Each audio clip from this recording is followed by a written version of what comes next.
Hey everyone, my name is Rayma and I was born in Hawaii where I grew up, and I'm a 7th generation Hawaii born native, and then I spent a decade living in Chicago and Boston, and now I'm here in Singapore, and today I'm going to replicate one of my childhood favorites, which is this right here, Spam Musubi, and I'm gonna make it vegan, so I'll show you how to do that.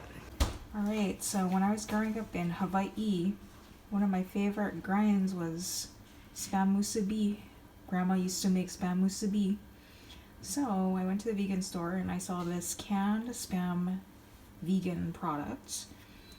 And I'm gonna try to make it now. See if I can get this out of the can with one hand while I film.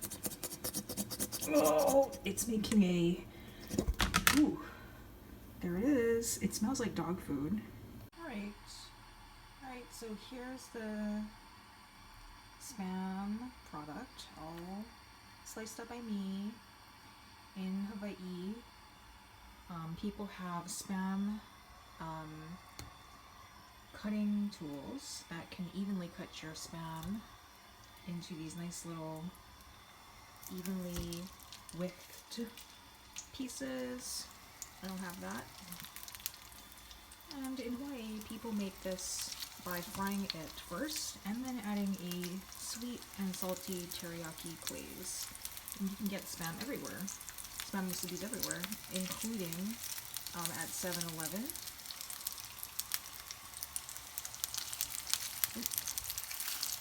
Pretty hard filming while not trying to burn myself. Okay, so they have been browned on one side, and I have a little glaze here. It's just Japanese style soy sauce. I use Kikkoman brand, which is similar to the Hawaii Aloha sauce that we get in Hawaii. A little bit of Japanese mirin. Get the cheapy kind, don't get the fancy kind. It's too bitter, the fancy ones. And then a little bit of white sugar. I didn't measure, I just kind of like the spotters, so.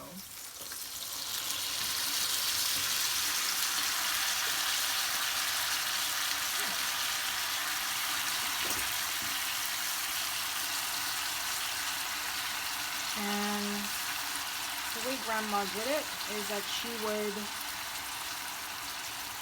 kind of cook down this sauce until it really got thick from the sugar, and it was kind of like a glaze, and that would be the sort of glaze for the rice, because in musubi you don't actually add any flavoring to the rice. It's not like sushi where you add the vinegar seasoning.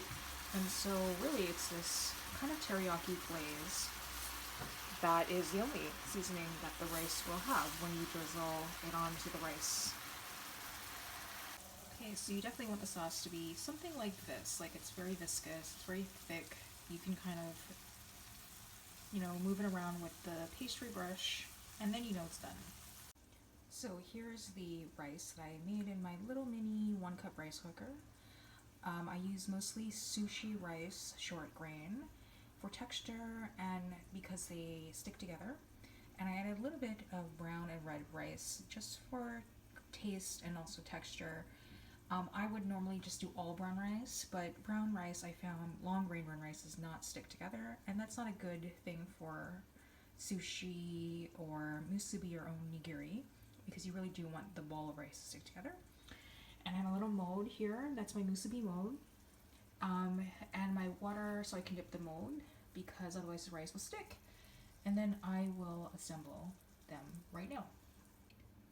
So the Spam from the can fits perfectly in my little mold, and just brushing some of the glaze on the rice, and then you layer the Spam on top, just like this, and I'll do that for the other side too. So here's my completed little musubi tower, and I will then wrap it in a sheet of roasted seaweed, nori, and then I will cut them into 2 different musubi. So there are 2 sides of the nori sheet. One is the rough side. You can see it's rougher, less glossy, and there's a glossy, smooth side. And you want to use the rough side down because it's going to cling to the rice. And if you're not lazy, like me, you can actually, if you have a gas stove like I do, roast this over the open flame to kind of really bring out that seaweed flavor, but I'm lazy, so I'm not going to do that. So here we are. Actually, I cut them into mini musubi. So these are smaller than the Hawaii ones. I made 3 out of 1 roll, and I would highly recommend you cut them with a serrated bread knife, first dipped in water like you would with a sushi roll. And here they are. Now just finish making the rest. Okay, I was able to get 6 mini musubi out of my little molds. I have a little bit extra Spam, and I'll try a piece now to see what it tastes like. Ooh, hot, hot, hot, hot, hot. Here it is.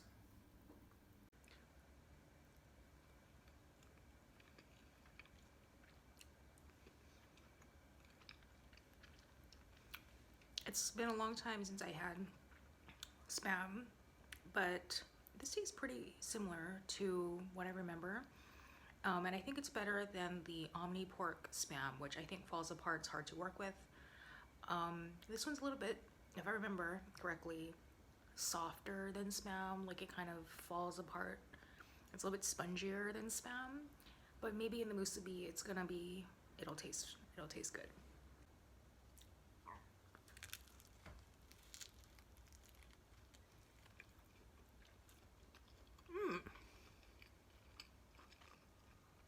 Mine is falling apart.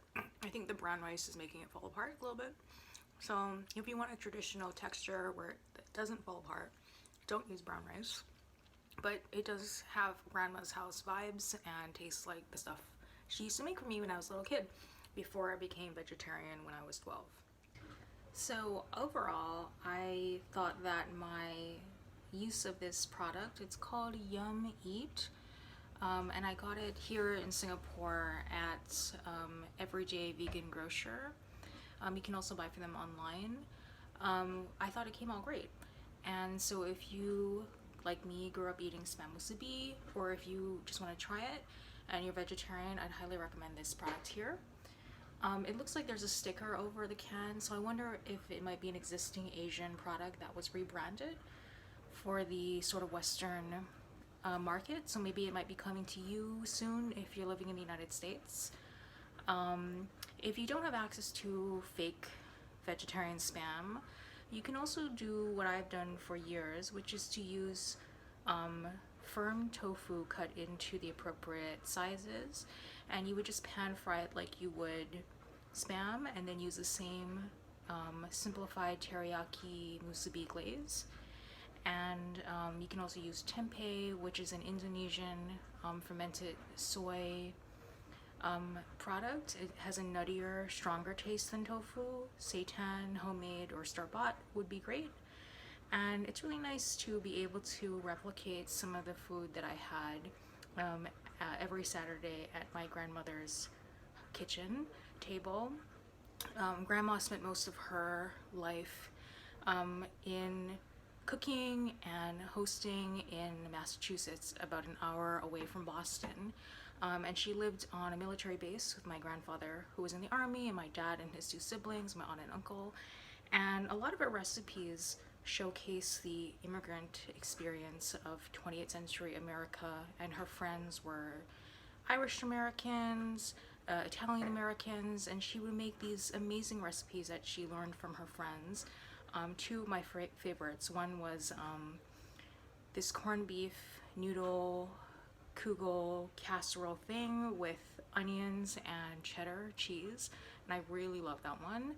So far I've not been able to replicate that vegan wise. It's too hard, I think, to replicate those tastes.